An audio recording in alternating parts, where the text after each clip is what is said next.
এখানে প্রথমে হচ্ছে ইস, এটা কি ঠিক আছে? তারপরে এখানে বাই দিয়েছি, বাইটা কি ঠিক আছে? এখানে ভার্ব, যে মেন ভার্ব ছিল তার পাশে কিছু লিখেছি, দেখো এটা হচ্ছে রং অ্যান্সার। এখানে কাজ করছে অ্যাডভার্বিয়াল ফ্রেজ আর নাউন ফ্রেজ, এই দুটো জিনিস বুঝতে হবে আমাদের এই অ্যান্সারটা করতে গেলে। দেখো এখানে হচ্ছে সোনালি, এটা মেন ভার্ব হচ্ছে নোস, প্রেজেন্ট ফর্ম আছে, আর দ্য সলিউশনস, এটা হচ্ছে টু দিস প্রবলেম। এখানে হচ্ছে এই পুরোটা অংশ অনেক সময় এরকম বলা হয় যে প্রিপোজিশন দিয়ে যা থাকে সেটাকে আমরা এক্সট্রা করে ভার্বের পাশে আমরা বসাতে পারি, কিন্তু এই ক্ষেত্রে বসবে না।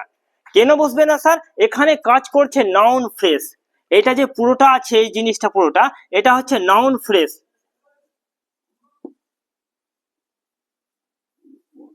নাউন ফ্রেজ, নাউন ফ্রেজকে আলাদা করে লেখা যায় না, তার নির্দিষ্ট একটা মিনিং থাকে, যদি আলাদা করে লিখি আমরা তাহলে তার মিনিংটা কিছুটা পরিবর্তন হয়ে যায়, যেটা 100% কারেক্ট উত্তর বলা যাবে না। হ্যাঁ বলা যেতে পারে 90% কারেক্ট, কিন্তু 100% বলা যাবে না। তাহলে কিরকম করবো স্যার?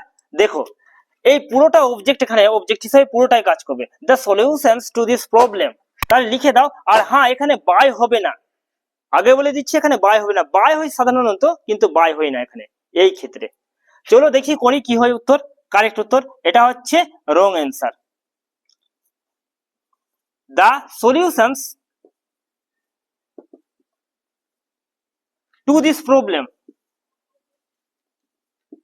To this problem,